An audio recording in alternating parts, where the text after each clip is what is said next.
আমাদের আজকের গল্প আসলের চেয়ে সুদ মিষ্টি। কলমে মনীষা ব্যানার্জি।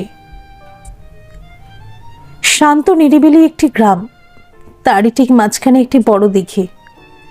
কল টলটলে স্বচ্ছ জল। গ্রামের সবার প্রাণকেন্দ্র এই দিঘি। দিঘিটি জমিদার রাজরাজেশ্বর বাবুদের। এখন জমিদারি নেই, তবে দিঘিটি এখনো তাদের আছে। আমি এই গ্রামেরই ছেলে। পড়াশোনার জন্য শহর বোলপুরে গিয়েছিলাম, তারপর চাকরিও সেখানেই, তাই সেখানে একটা পিজিতেই থাকি। গ্রাম আমার খুব প্রিয়, তাই ছুটি পেলেই চলে আসি বাবা মার কাছে এই গ্রামে, আর ঘুরে বেড়াই যত্রতত্র, ছবি তুলি ফোনে। এটা আমার হবি। এখানে এসে যে কদিন থাকি চুটিয়ে অক্সিজেন নিয়ে যাই আমার জন্মভূমি থেকে। আজও সেই রকম ছবি তোলার ইচ্ছা নিয়ে চলে এসেছি দিঘির পাড়ে। দিঘির জলে কয়েকটি পানকৌড়ি ডুবছে আর একটু দূরে গিয়ে উঠছে। দিঘির ধারের দিকে লাল সাদা শালুক ফুটে দিঘির সৌন্দর্য আরও বাড়িয়ে তুলেছে। শালুক পাতার উপর ব্যাঙ বসে আছে, মনে হয় কিছু খাবারের আশায়। কতগুলো হাঁস খেলে বেড়াচ্ছে জলে। দিঘির চারিধারে সুপারি, নারকেল, আম, লিচু গাছ দিয়ে সাজিয়ে ঘেরা। সব মিলিয়ে এক অপূর্ব দৃশ্য। ফোন হাতে ছবি তুলে যাচ্ছি পরপর, কিন্তু দূরে মনে হচ্ছে একটি মেয়ে একাকী বসে আছে। কে ওই মেয়েটি? এই নিস্তব্ধ দিঘির পাড়ে কেন একা বসে আছে? মনের কৌতূহল মনেই রেখে দিয়ে ছবি তোলা আর প্রকৃতির রূপ দেখার দিকেই মনোনিবেশ করলাম, কিন্তু পোড়া চোখ কেবল মেয়েটির দিকেই যাচ্ছে। একসময় দেখি মেয়েটি নেই, কিছু পরে দেখি মেয়েটি দিঘির জলে ডুবে যাচ্ছে। বুঝতে অসুবিধা হলো না, মেয়েটি তার মানে আত্মহত্যার উদ্দেশ্যে এখানে বসেছিল। আমি সাথে সাথে জলে ঝাঁপ দিই। গ্রামের ছেলেদের সাঁতারে বেশ পটুই বলতে পারেন। সহজেই মেয়েটিকে দিঘির পাড়ে টেনে তুললাম, কিন্তু কিছুটা জল ওর পেটে চলে গেছে ততক্ষণে, তাই জ্ঞান হারিয়ে ফেলেছে। ওর কাপড় জামা সব ভিজে গেছে, আমিও ভেজা। আমি বাধ্য হয়ে ওর পেট থেকে জল বের করার জন্য পেটে চাপ দিলাম, কারণ ইতস্তত করার মতো সময় হাতে ছিল না। জল খানিকটা বেরোনোর পরও ওর সম্বিত ফিরল না। অজ্ঞতা ওর ঠোঁট ফাঁক করে ঠোঁট দিয়ে ফুয়ের সাহায্যে কিছুটা অক্সিজেন দেওয়ার চেষ্টা করি। এইভাবে বার তিনেক দিতেই মেয়েটির জ্ঞান ফিরে এলো। পরিচয় নিয়ে জানলাম মেয়েটি জমিদার বাড়ির লেঠেল হাড়ু কাকার মেয়ে, নাম মালতী। আমি অনেক ছোটবেলায় ওকে দেখেছি, তাই চিনতে পারিনি। কেন তুমি এমন কাজ করতে গিয়েছিলে? তোমার বাবা মা কি করতো ভেবেছো একবার? তাদের তো একমাত্র সন্তান তুমি। মালতী মুখ নিচু করে বসে থাকে। কি হলো বলো, কি হয়েছে তোমার? এতটুকু বয়সে এত বড় সিদ্ধান্ত নিতে গিয়েছিলে কেন? মালতী বলে, সে অনেক কথা বাবু, আপনি বাবা মাকে একথা কিছু জানাবেন না দয়া করে। আমি বলি ঠিক আছে, তাহলে বলো কি হয়েছে। এমন সময় আমার জীবনে ঘটে গেল এক অঘটন। পাশে কোথা থেকে যেন কিছু মহিলা এসে আমাকে আর মালতীকেই ভেজা শরীরে দেখে কুকথা বলতেও আরম্ভ করে দিল। আমার কোনো কথাই তারা শুনতে রাজি হলো না। এতক্ষণ ধারে কেউ ছিল বলে বুঝতে পারিনি, অথচ ওদের চেঁচামেচিতে অনেক লোক জড়ো হয়ে গেল। গ্রামের মেম্বার বলে, ছি ছি সমুদ্র, তুমি একজন ব্রাহ্মণের ছেলে হয়ে বাগদিদের লেঠেলের মেয়ের সাথে কি করছো? এরকম তোমাকে আমরা ভাবিনি। আমার নাম সমুদ্র এতক্ষণ বলা হয়ে ওঠেনি। আমি যত ওদের বোঝানোর চেষ্টা করি, কিছুতেও কেউ বুঝতে চায় না। বাবার কাছে নালিশ যায়। আমার বিচার সভা বসার আয়োজন আরম্ভ হয়। বাবা খুব লজ্জিত হন। আমার কথা কেউ বিশ্বাস করে না। মালতী হাত জোর করে বলার চেষ্টা করে, বাবুর কোনো দোষ নেই, উনি যা করেছেন আমাকে বাঁচানোর জন্য করেছেন। তা বলে ঠোঁটে ঠোঁট দেবে? এ কি কথা? মেয়েটিরা আর বিয়ে দিতে পারবে ওর বাবা? এইসব আলোচনা করতে করতে ওরা চলে গেল আমার সম্বন্ধে সার্টিফিকেট দিয়ে। মালতীকে বলি, তোমাকে বাঁচাতে গিয়ে আমার চেয়ে এমন অবস্থা হবে ভাবিনি। মালতীর বাবা হাড়ু কাকা ও কাকি বলে, তুমি না থাকলে আমরা মেয়েকে হারাতাম সমুদ্র। তোমার কোনো ক্ষতি হোক চাই না, কিন্তু গ্রামের মোড়লরা কেউ কথা শুনল না। মালতীকে গ্রাম থেকে বেরিয়ে যাবার নিদান দিল, তার সাথে আমার গ্রামে আসাও বন্ধ। বাবা মা কাঁদতে থাকে। আমি মালতীর এই অবস্থার জন্য দায়ী না হয়েও অপরাধী হয়ে গেলাম। মালতী বলে, আমাকে কেন বাঁচালেন বাবু? সেই তো বাবা মাকে একলা থাকতে হবে, সাথে আপনার বাবা মাও একা হয়ে গেলেন আমার জন্য। আমার মতো মেয়ের মরে যাওয়াই ভালো ছিল। আমি বলি, তোমার কথা আমার শোনা দরকার। কেন তুমি এমন করতে গিয়েছিলে? শোনা হলো না, তার আগেই ওরা চলে এলো। মালতী বলে, বলবো বাবু, আপনাকে আমার সব কথা বলবো। গ্রাম ছেড়ে যেতেই যখন হবে তখন সব বলবো। সন্ধেবেলা আপনি আমার বাড়িতে আসবেন। বাবা জমিদার বাড়ি চলে যায় পাহারা দিতে। মাও ঘুমিয়ে পড়ে। মায়ের শরীর ভালো নয়, মানসিক চাপ নিতে নিতে কেমন যেন হয়ে গেছে। ডাক্তার বলেছেন নার্ভের রোগ। এখানে সারা মুশকিল। আর আমাদের কি ক্ষমতা বলুন?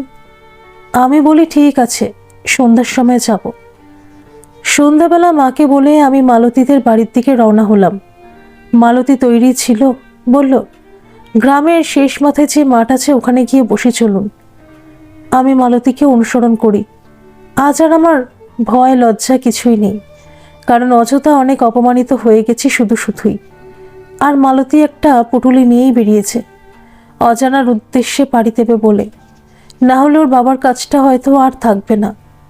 তাহলে না খেতে পেয়ে মা বাবা দুজনেই মরে যাবে। তাই তাদের না জানিয়ে এখান থেকেই চলে যাবে সে।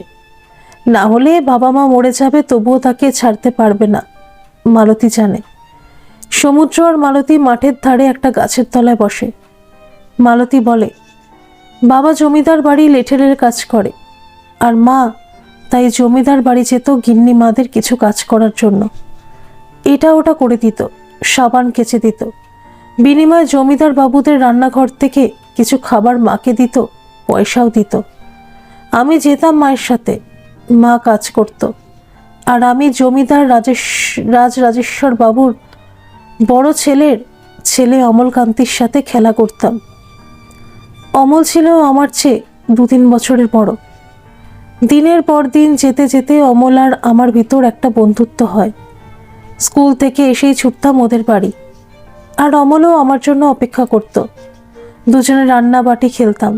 ও বড় হতো আর আমি বউ। নেহাত ছেলে মানুষই খেলা। লুকোচুরিও খেলতাম। ও বেশিক্ষণ খুঁজে না পেলেই আমাকে কাঁদতে আরম্ভ করত। আমি তখন বেরিয়ে পড়তাম। জমিদার দাদু খুব ভালোবাসতেন আমাকে ও মাকে। গিন্নিমা পুজোয় জামা কিনে দিতেন আমাকে। এভাবেই আমরা বড় হতে লাগলাম। কৈশোর থেকে যুবতী হলাম। তখন আস্তে আস্তে বুঝতে পারলাম আমি জড়িয়ে গেছি অমলের সাথে। অমলও আমাকে না দেখলেই খোঁজ করত। তখন খেলার ধরন পাল্টে গেছে অনেক। গল্পই হতো বেশি, স্কুলের গল্প, ওর বন্ধুদের গল্প। ছিপ নিয়ে পুকুরে মাছ ধরতে যেত অমল। আমি ছিলাম ওর সাথী। দাদু কিছু বলতেন না, কারণ অমলকে বাড়ির বাইরে বেশি কারোর সাথে মিশতে দিতেন না দাদু। আর হয়তো ভাবতেন লেঠেলের মেয়ের সাথে খেলা তার চেয়ে ভালো। কিন্তু আমি ভাবতাম মাঝে মধ্যেই, অমলের সাথেই বন্ধুত্ব কি স্থায়ী হবে কোনোদিন? দুজনের যে বিপরীত মেরুতে বাস। মালতী লজ্জায় নত হয়ে বলে, জানেন বাবু, দুর্গাপূজার সময় গিন্নিমা বাড়ির সকল কাজের লোকেদের কাপড় দেন নিজে হাতে করে। সেখানে আমার বাবা মাও ওই লাইনে দাঁড়িয়ে কাপড় নিত। আমাকে কেবল পরে দিত। আমি তাতেই খুশি হয়ে যেতাম, মনে করতাম আমাকে কাজের মেয়ে ভাবে না। অষ্টমীর দিন পুষ্পাঞ্জলি দিতে সবাই দুর্গা দালানে উপস্থিত হয়েছিল। আমি ওখানে যাইনি বটে, তবে নতুন কাপড় পরে উঠানের শিউলিতলায় দাঁড়িয়েছিলাম। ইচ্ছা হচ্ছিল পুষ্পাঞ্জলি দেওয়ার, কিন্তু সাহস হয়নি। এমন এক সময় হঠাৎ অমল দৌড়ে এসে বলে, তোকে কি সুন্দর দেখতে লাগছে মালতী, চল একসাথে পুষ্পাঞ্জলি দেব। আমি বলি, না, তা হয় না অমল। অমল জোর করে আমার হাত ধরে টানতে টানতে নিয়ে যায় পূজার দালানে। আমি পারিনি ওর ডাকে সাড়া না দিয়ে থাকতে। কিন্তু অমলের বাবা বিজয়েশ্বর বাবু প্রচণ্ড রেগে গেলেন অমলের উপর। বলেন, ওই মেয়েটার হাত ছেড়ে দাও, তুমি একলা পুষ্পাঞ্জলি দাও। ওর দালানে ওঠার সাহস হলো কি করে? আমি অপমানিত হয়ে কাঁদতে কাঁদতে ওই দিঘির পাড়ে চলে যাই। মা বাবা আমাকে খুঁজে না পেয়ে জমিদার বাড়িতেও যায়।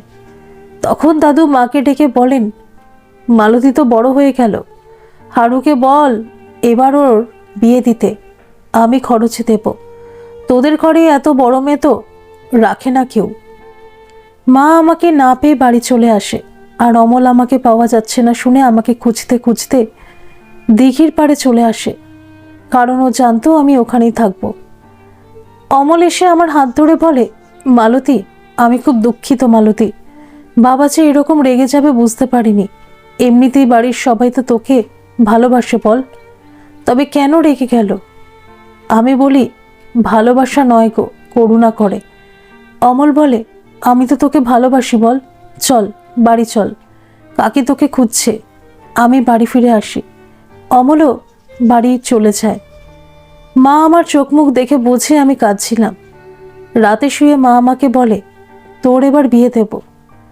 আমাদের ঘরে এত বড় মেয়ে থাকে না। নেহাত তুই পড়াশোনা করতে চাইছিলি, তাই এতদিন কিছু বলিনি, কিন্তু আজ জমিদারবাবু বলেছেন তোর বিয়ে দেবার জন্য, খরচ উনি দেবেন। আমারও হুঁশ ফিরল। আমি সারা রাত বালিশে মুখ গুজে কাঁদলাম। বুকের ভিতর ভীষণ কষ্ট হচ্ছিল, কেমন ফাঁকা ফাঁকাও লাগছিল।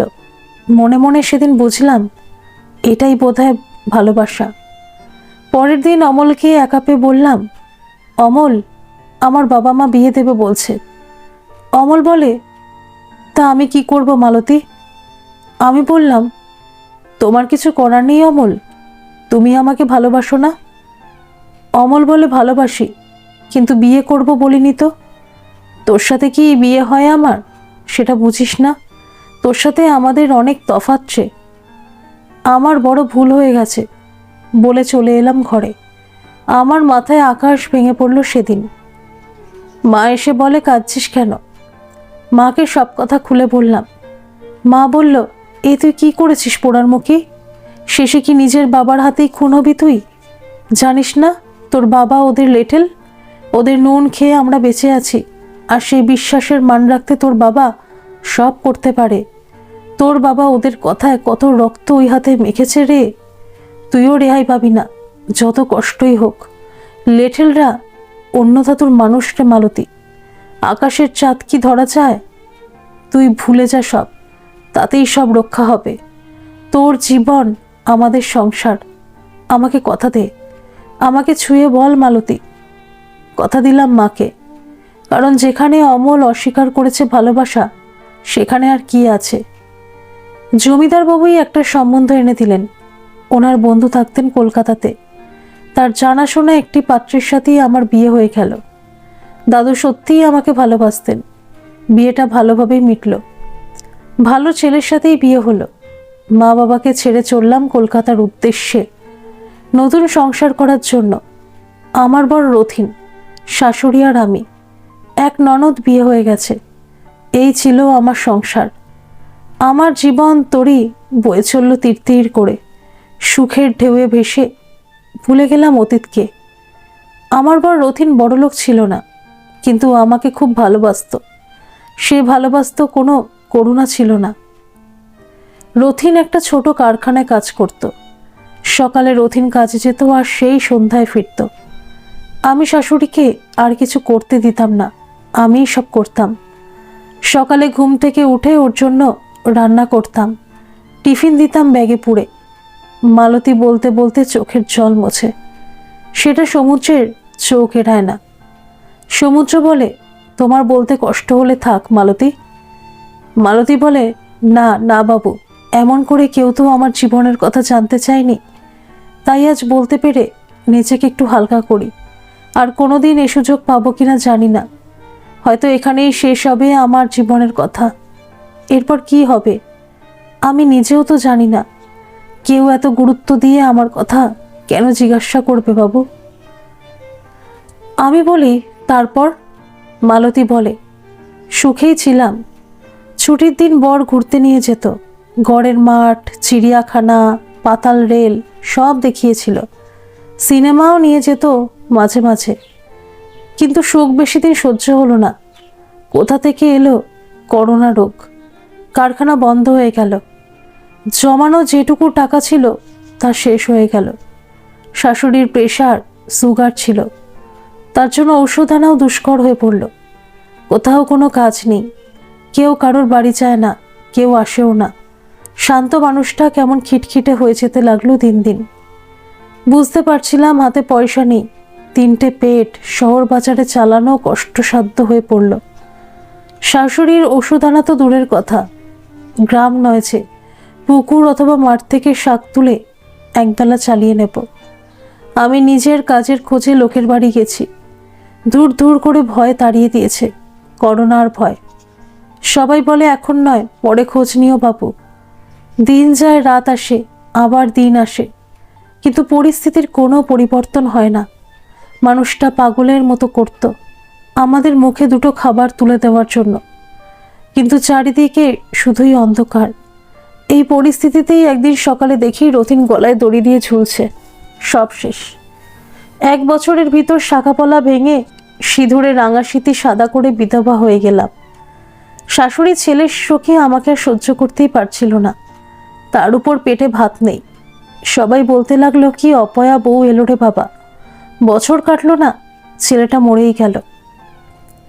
ননদ এলো, মাকে নিয়ে চলে গেল। আমি না খেতে কতদিন আর থাকি বলুন। বাবা গিয়ে নিয়ে এলো। এখানে এসে আর ভালো লাগছিল না। অতীত আমাকে তাড়া করে বেড়াতে লাগলো। মাও লুকিয়ে লুকিয়ে আমার জন্য কাঁদে। আমি নিজেকে আর ঠিক রাখতে না পেরে আত্মহত্যার পথ বেছে নিয়েছিলাম। এই হলো আমার জীবন কাহিনী। এইবার আমি যাই বাবু, এরপর ভোরের আলো ফুটে যাবে। মা উঠে পড়লে আর আমার যাওয়া হবে না, অশান্তি করবে গ্রামের লোক। মালতী সমুদ্রের পায়ে হাত দিয়ে প্রণাম করে। সমুদ্রর হাত ধরে বলে, এ কি করছো? মালতী বলে, আপনি আমার ভগবান, এই প্রাণটা তো আপনি ফিরিয়ে দিয়েছেন। সমুদ্র বলে, আমার জন্য তোমাকে বাড়ি ছাড়া, মা বাবা ছাড়া হতে হলো মালতী। খুব খারাপ লাগছে। আমাদের গ্রাম এখনো অন্ধকারে ডুবে আছে, শিক্ষার অভাব, তাই কিছু লোক এখনো কুসংস্কারেই আচ্ছন্ন। আর মাতব্বরি করা, পরের আলোচনা করা ছাড়া আর কোনো কাজ নেই। জগৎকে জানে না, চেয়ে দেখে না, কুয়োর ব্যাঙ হয়ে থাকতেই এরা ভালোবাসে। কিন্তু আমি তো মানব না। আপনি কি করবেন বাবু? না না, আপনি আর আমার জন্য কিছু করবেন না, দোহাই আপনার, আরও বিপদ বাড়বে। সমুদ্র বলে, আমি একটা কথা বলবো, শুনবে? কি কথা বাবু? রাত শেষ হয়ে ভোরের আলো ফুটতে আর দেরি নেই। মালতী বলে, বাবু বলুন কি বলবেন। আমায় এবার যেতে হবে, আবার না হলে গ্রামের লোক ঝাঁপিয়ে পড়বে। সমুদ্র বলে, মালতী তোমার যদি আপত্তি না থাকে, আমি তোমাকে বিয়ে করে যোগ্য সম্মান দিতে চাই, আর নিজের সম্মানও রক্ষা করতে চাই। মালতী বলে, একথা বলবেন না, আমি একটা বিধবা মেয়ে, আমার আবার বিয়ে? বলতে নেই ও কথা। সমুদ্র বলে, বিধবা বিয়ে আইনসিদ্ধ, শহরে এসব নিয়ে কেউ চিন্তাও করে না। তুমি অমত করো না মালতী, এতে আমাদের দুজনেরই ভালো হবে। আপনার মা বাবা কেন মেনে নেবেন? তারা সম্মানীয় লোক, আর আমি নিচু জাতের মেয়ে, সে চিন্তা আমার। মালতী, তুমি আমার সাথে চলো। সমুদ্র মা বাবাকে গিয়ে বলে মালতীকে সে বিয়ে করবে। তার মা বাবা রেগে গেলেন আর বললেন, তুমি যদি এই বিয়ে করো তবে আমরা তোমাকে ত্যায্য করব। তুমি এই বিয়ে করলে তোমার বাবার পূজা করাও বন্ধ হয়ে যাবে, আমরা না খেয়ে মরে যাব। সমুদ্র বলে, আমার জন্য মালতীর জীবন নষ্ট হয়েছে, আমার ধর্ম ওকে সুস্থ জীবন দেওয়া। যদিও ও বিয়ে করতে রাজি নয়, বিধবা বলে, আমাকে এমনিতেই গ্রামে আসতে দেবে না বলেছে, তাই আমি মালতীকেই বিয়ে করব। তবে মনে রাখবে, আমি তোমাদের ত্যাগ করছি না, তোমরা আমাকে ত্যাগ করছো। তাই যে কোনো প্রয়োজনে আমাকে ফোন করবে, আমি সাথে সাথে চলে আসব। সমুদ্র মা বাবাকে প্রণাম করে বেরিয়ে পড়ে।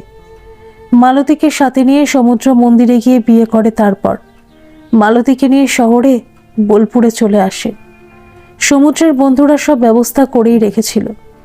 সমুদ্র আর মালতীকে ভাড়া করা বাড়িতে স্বাগত জানায়। ছোট্ট একটা বাড়ি বন্ধুরাই ব্যবস্থা করে দিয়েছে। তাদের কারোর এখনো বিয়ে হয়নি। সমুদ্র বলে, তোরা আজ এখানেই খাবি সবাই, দোকান থেকে আনিয়ে নেব, সবাই হই হই করে উঠল।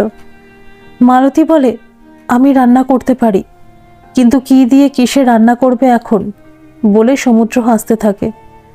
দোকান থেকে খাবার এনে সবাই মিলে আনন্দ সহকারে খাওয়া দাওয়া করে সবাই চলে গেল। মালতী বলে, তাহলে তো বাসনপত্র কিনতে হবে বাবু। সমুদ্র বলে, একদম বাবু বলবে না, এখানে আমাদের নতুন জীবন শুরু করেছি। এখন তুমি আমার স্ত্রী, এটা সবসময় মনে রাখবে। মালতী মাথা নিচু করে মিষ্টি করে হাসে শুধু। সমুদ্র মালতী বিকালে বেরিয়ে সংসারের জিনিসপত্রও কিনে আনে, নিজের হাতে আবার নতুন করে সাজায় রান্নাঘর, শোবার ঘর সব। আর ভাবে, এত সুখ সহ্য হবে তো? সব সময় ভয় ভয় থাকে।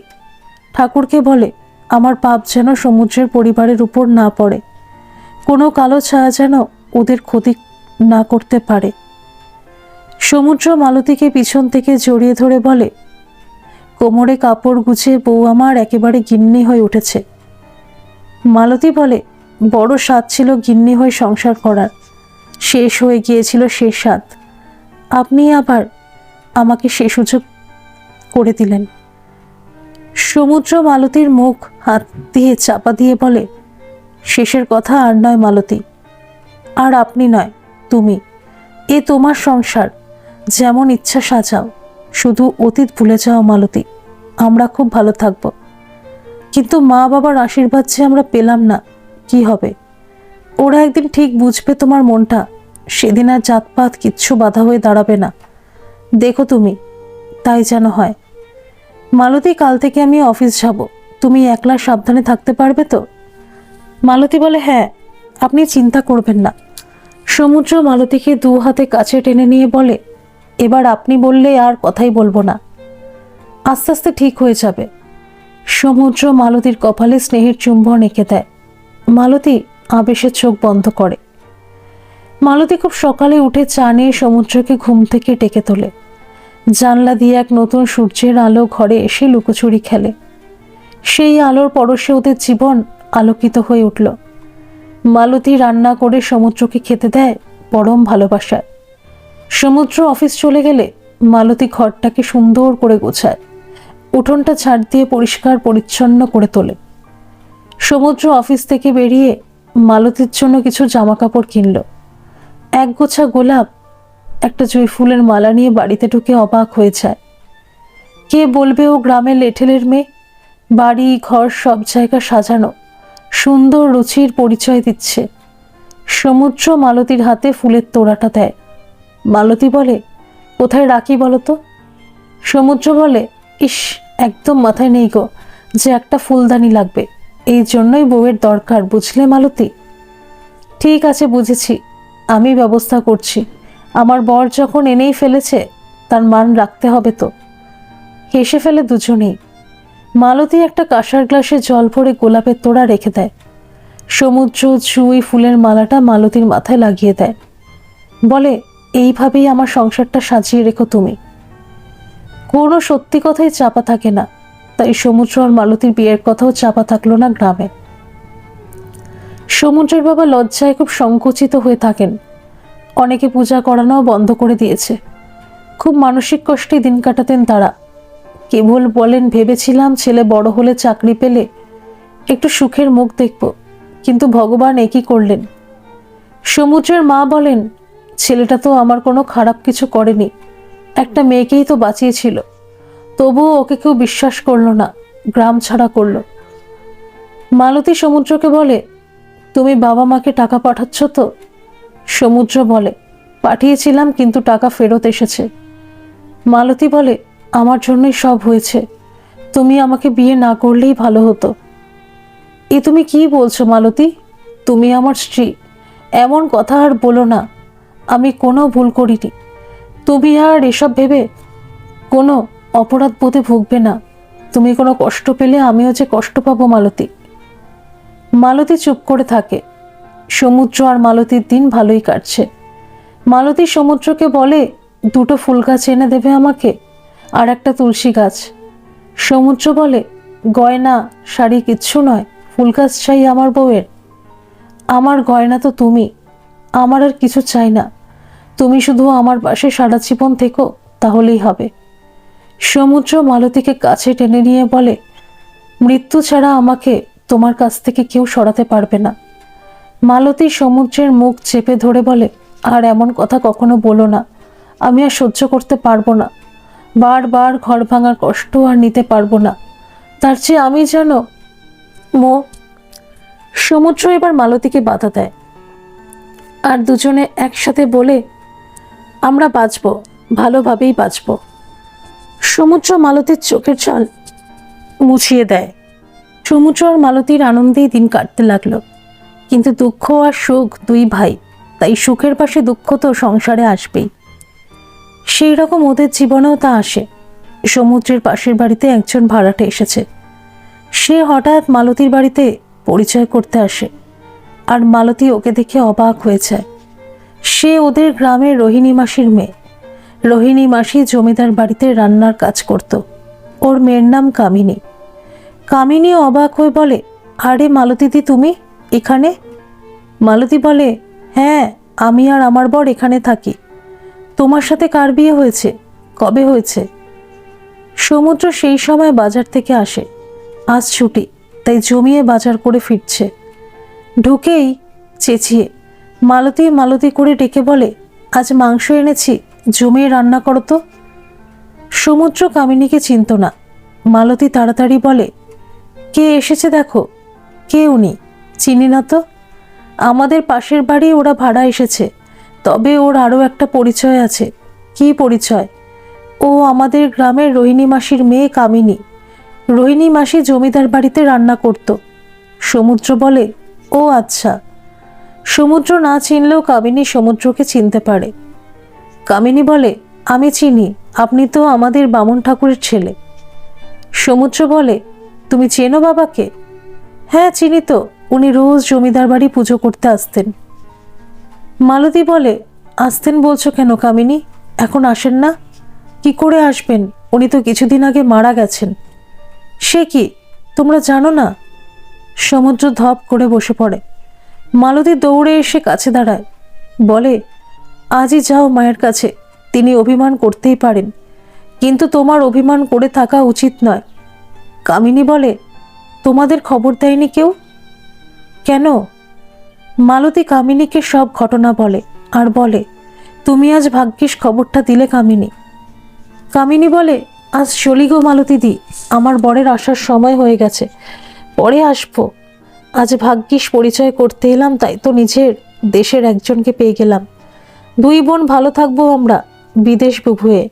বলো, একদম ঠিক বলেছ কামিনী। সমুদ্র ঘরে এসে মন খারাপ করে বসে থাকে। মালতী তাকে বুঝিয়ে বাড়িতে পাঠাতে চায়। সমুদ্র বলে, মা কি ঢুকতে দেবে? না দিক, তবুও তুমি যাও গো।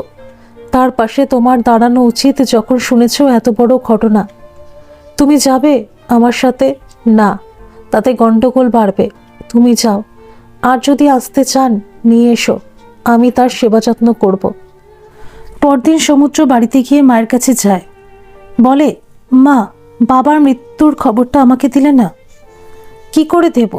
তোমাকে আমরা ত্যাগ করেছিলাম, তাই তোমার বাবা আমাকে দিয়ে শর্ত করিয়ে নিয়েছিল তার মুখাগ্নি যেন তুমি না করো। তাই আর তোমাকে খবর দিইনি। আমি জানতাম খবর পেলে তুমি আসবেই, আর মুখাগ্নি না করতে দিলে তোমার অপমানটাই হতো। তোমাকে সেই অপমান থেকে বাঁচাতেই চেয়েছি শুধু। সমুদ্র মায়ের পায়ের কাছে বসে বলে, মা, তুমি এখনো আমাকে এত ভালোবাসো? আমার সম্মানের কথা ভাবো। মা হয়েছে, আমাদের মায়েদের এটাই শাস্তি রে। সন্তান যেমনই হোক, মা তার মঙ্গল চিন্তাই করে চলে, তাকে কারোর কাছে ছোট হতে দেয় না।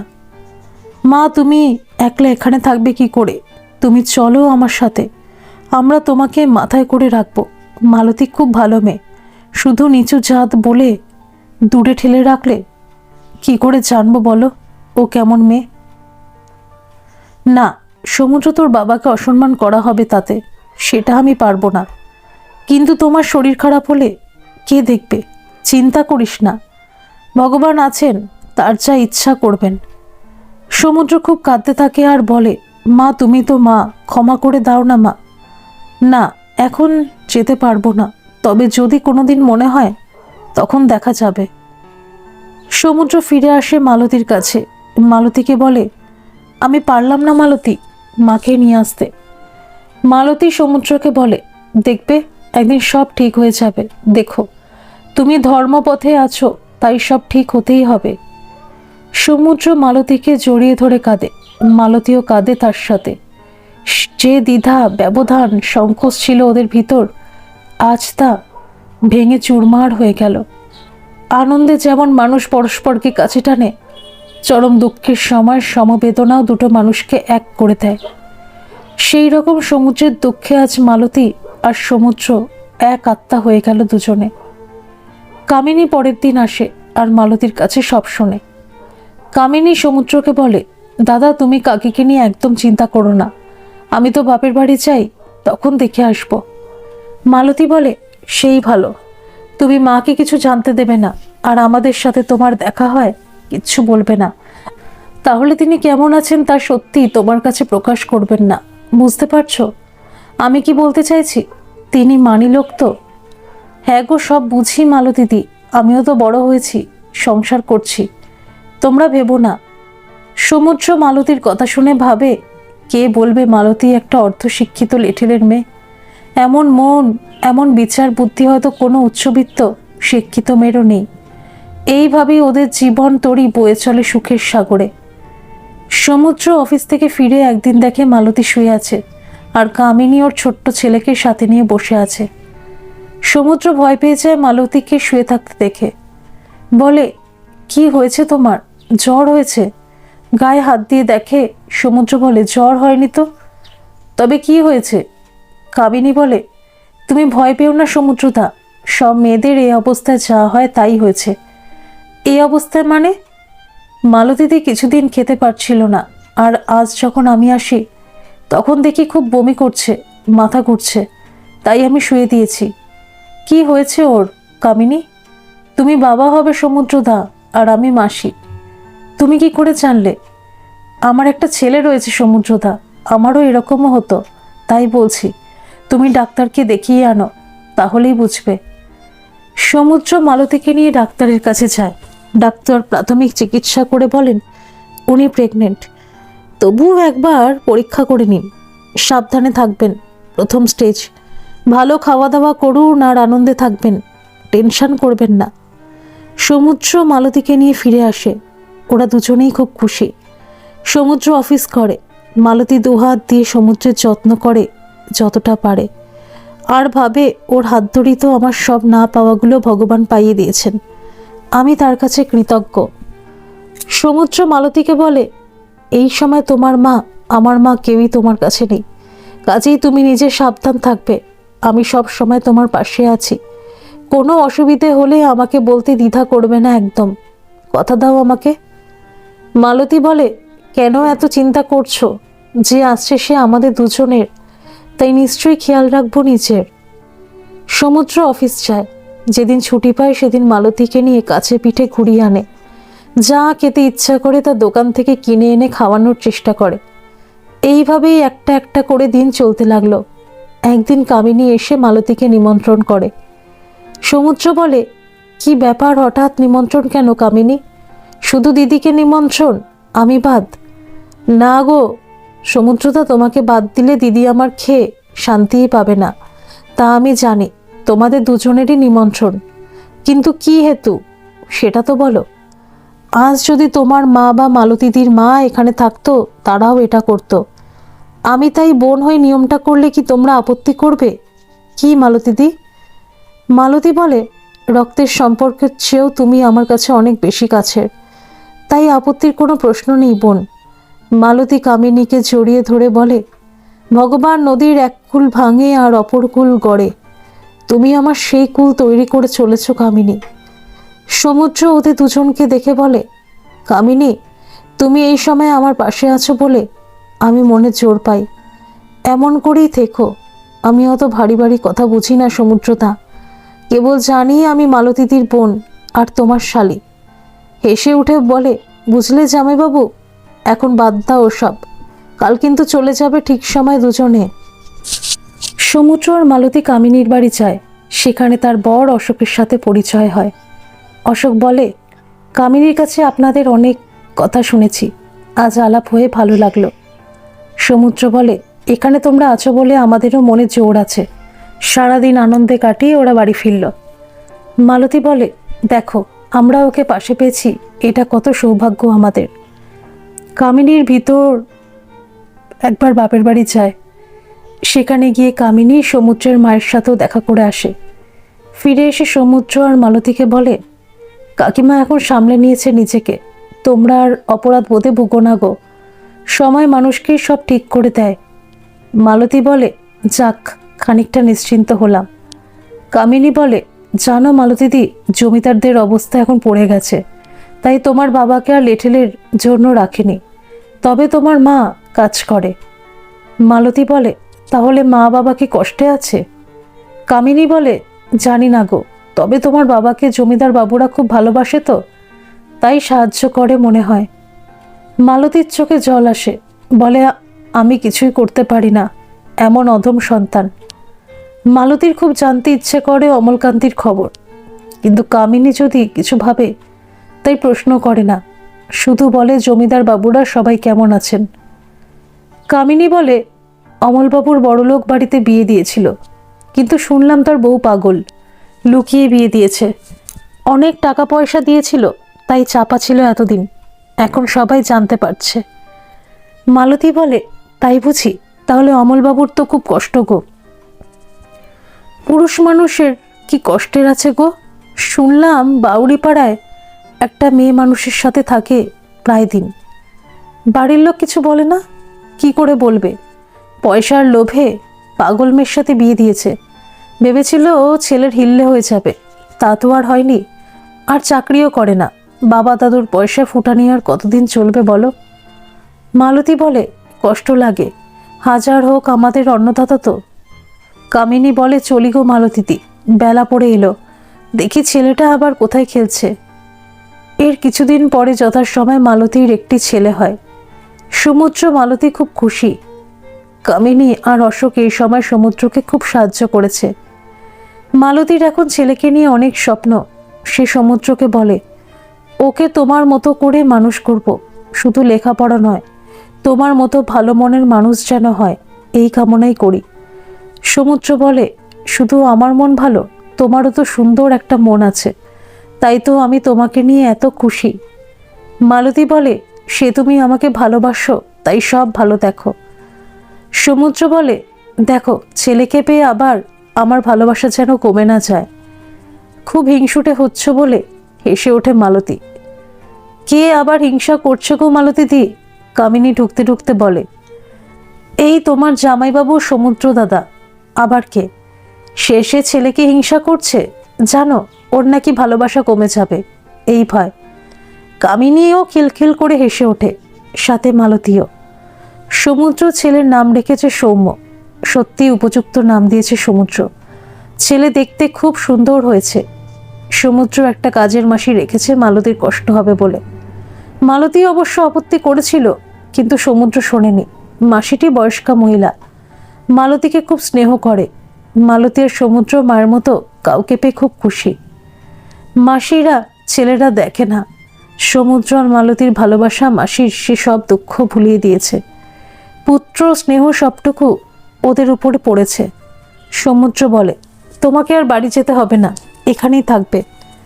মাসিতেই থাকে। সমুদ্র এখন ভাড়া বাড়িটা কিনে নিয়েছে, মালিক বিক্রি করলো যখন। মালতী ভাবে, এক সময় দুর্ভাগ্যের জন্য ভগবানকে কত দোষারোপ করেছি। তুমি আমাকে ক্ষমা করো ভগবান, অপরাধ নিও না, বুঝিনি তখন, এত সুখ আমার জন্য রেখেছিলে। সৌম্য একটু একটু করে বড় হয়ে উঠতে লাগলো। ছেলের মুখে ভাত দিল সমুদ্র খুব ঘটা করে।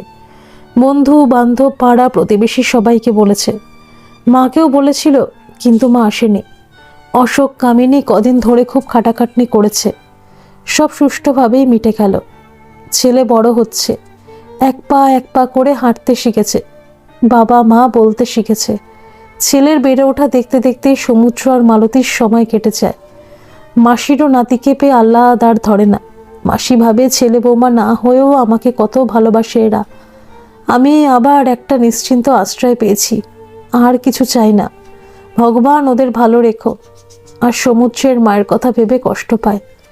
যদি সে দেখতো এত ভালো ছেলে বৌমাকে, তবেই বুঝতেন কি ভুল তিনি করে চলেছেন।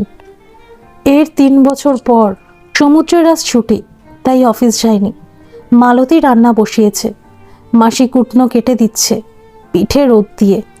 শীতের সকাল, মিঠে রোদ। সৌম্য ছুটির দিন বাবাকে পায়, তাই খুব খুশিও আজকে। সব বায়না বাবার কাছে, বাবা গাড়ি করে দাও, বাবা বেড়াতে নিয়ে চলো, বাবা কোলে নাও তো, ওই ফুলটা পারবো। এইরকম নানা আবদার সারাদিন চলতেই থাকে, আর সমুদ্র সব আবদার মেটায়। মালতী মাঝে মাঝে বকে, ছেলেকে বলে, এত বিরক্ত করিস কেন, একটু শান্তিতে থাকতে দে। সারা সপ্তাহ কাজ করে মানুষটা, একটু ছুটিতে বিশ্রাম নেবে তাও দিবি না। মাসি বলে, বকছো কেন বৌমা, বাবাকে কতটুকু কাছে পায় বলো। মালতী বলে, তোমাদের দুজনের আদরে বাদর তৈরি হবে এবার। সৌম্য অমনি বলে, বাবা আমি বাদর হব, লেজ করে দাও, দাও না। সবাই হাসতে থাকে। মালতী বলে, নাও এবার লেজ বানাও। সমুদ্র বলে, এত ছোট চাওয়াতে তুমি রাগ করো না মালতী, ও তো আর দামি কিছু চাইনি বলো। মাসি সৌম্যকে চান করাবার জন্য তেল মাখাতে গেলে সৌম্য দৌড়াতে লাগে আর বলে, মাসি ঠাম্মা ধরো আমাকে। ধরতে ধরতে পারে না। মাসি খানিকটা দৌড়েই হাঁপিয়ে যায়। সে বসে পড়ে বলে, আমি কি পারি শোনা তোর সাথে। মালতী বলে, দাও আশকারা, এবার বোঝো, বলে মিটিমিটি হাসতে থাকে। সমুদ্র পিছন থেকে ঝট করে ধরে এনে দেয়, আর তখন সৌম্য খিলখিল করে হাসতে থাকে। এইভাবেই হাসি গল্পেই কাটে ওদের জীবন। দুপুরে সবাই খেতে বসেছে, এমন সময় পিয়ন এসে একটা চিঠি দিয়ে যায়। সমুদ্র উঠে চিঠি নেয়, আর ভাবে চিঠি কে দিল। উপরের ঠিকানা দেখে দেশের বাড়ি। তাড়াতাড়ি চিঠি খোলে, চিঠি পড়ে বসে পড়ে। মালতী বলে, কি হয়েছে, কার চিঠি। সমুদ্র বলে, মা দিয়েছে। কি লিখেছেন, ভালো আছেন তো। না, মায়ের শরীর ভালো যাচ্ছে না, যেতে লিখেছে। ভয়ে আছে কখন কি হয়, আমাকে দেখতে ইচ্ছা করছে। মালতী বলে, যাও, আর মাকে বুঝিয়ে সুঝিয়ে যেমন করে পারো নিয়ে এসো এখানে। মাসি বলে, এমন সুন্দর ছেলে বৌমা, নাতি ছেড়ে কেন যে থাকেন জানি না।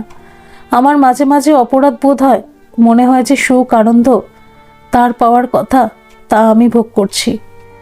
সমুদ্র বলে, এতে তোমার দোষ কোথায়, তুমি না থাকলে ওই অসময়ে কে থাকতো বলো। তুমি আমার ছেলে বউ সবার যত্ন করেছ, রক্তের সম্পর্কের লোক না হয়েও। এ কি কম কথা মাসি, আমি কৃতজ্ঞ তোমার কাছে। মালতী বলে, এখন তুমি যত তাড়াতাড়ি পারো যাবার চেষ্টা করো।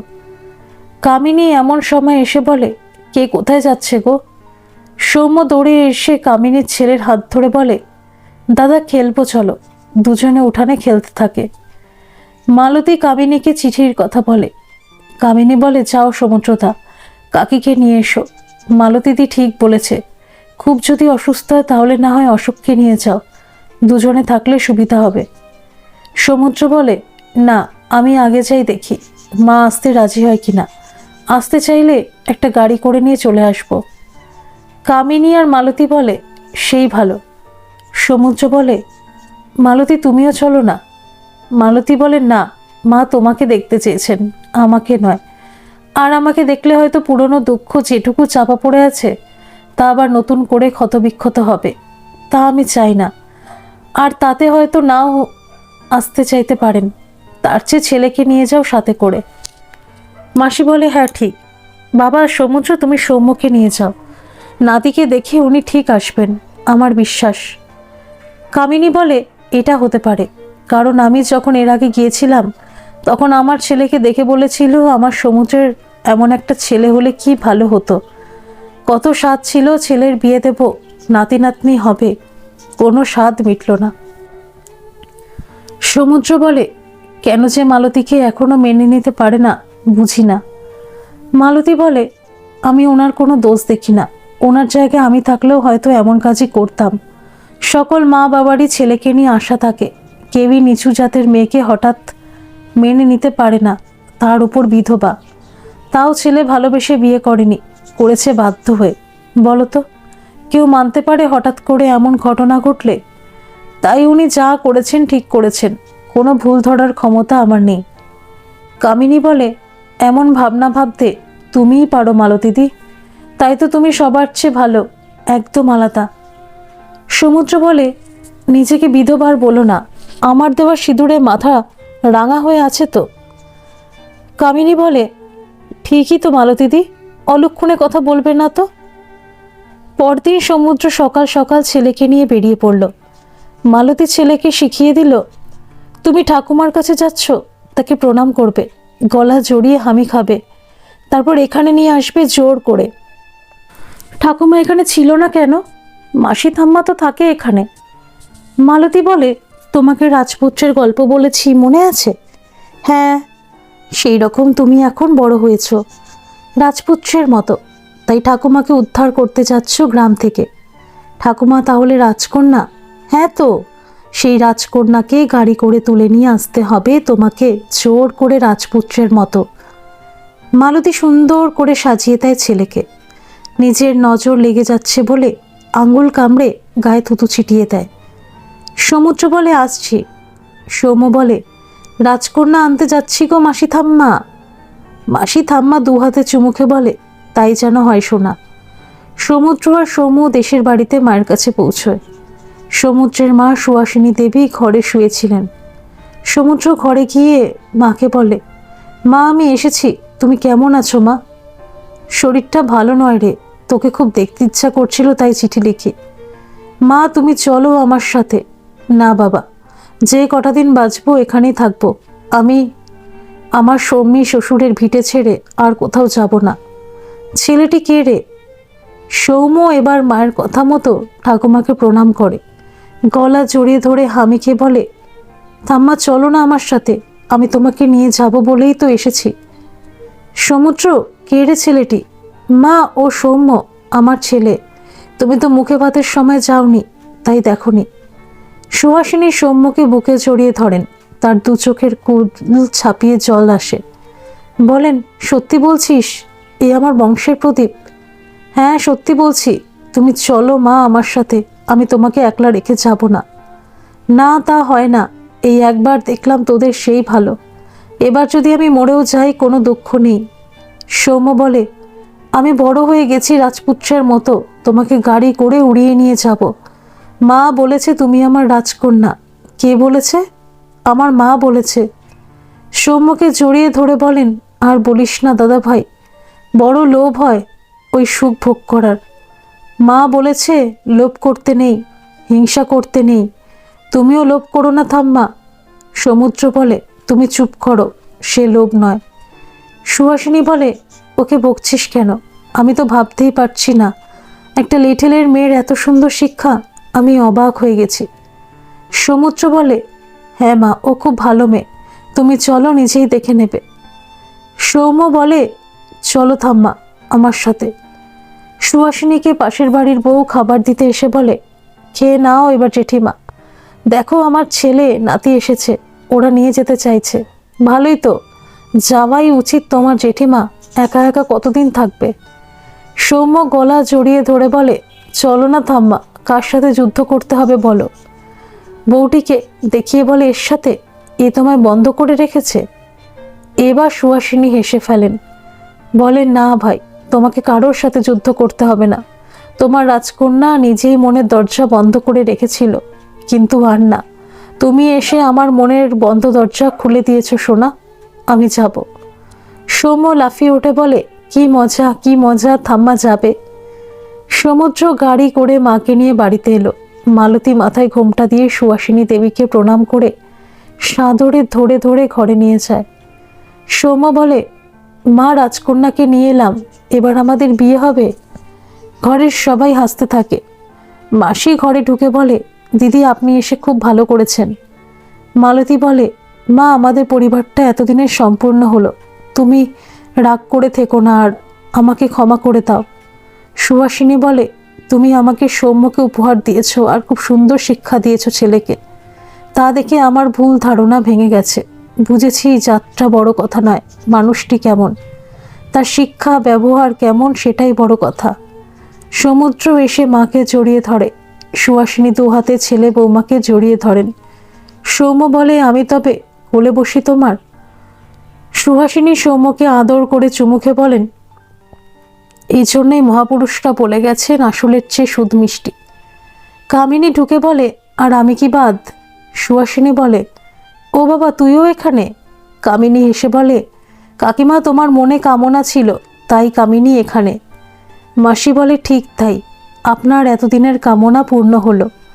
মালতী দু হাত মাথায় ঠেকিয়ে বলে, ভগবান আমার সংসার পরিপূর্ণ করলে, তুমি সব সময় পাশে থেকো এমনি করেই। সুহাসিনী মালতীর মাথায় হাত রেখে বলেন, আর ভয় নেই বৌমা, আমরা সবাই একসাথে থাকি, সেটাই ভগবানের ইচ্ছা। একটাই দুঃখ, তোমার বাবা দেখে যেতে পারল না। কামিনী বলে, মালতীদি, শুধু শাশুড়ির আদর খেলেই হবে? রান্না করতে হবে তো? আমি বরং এখানেই সবার রান্না চাপাই, আপত্তি নেই তো? তুমি আর সমুদ্রদা গল্প করো কাকিমার সাথে।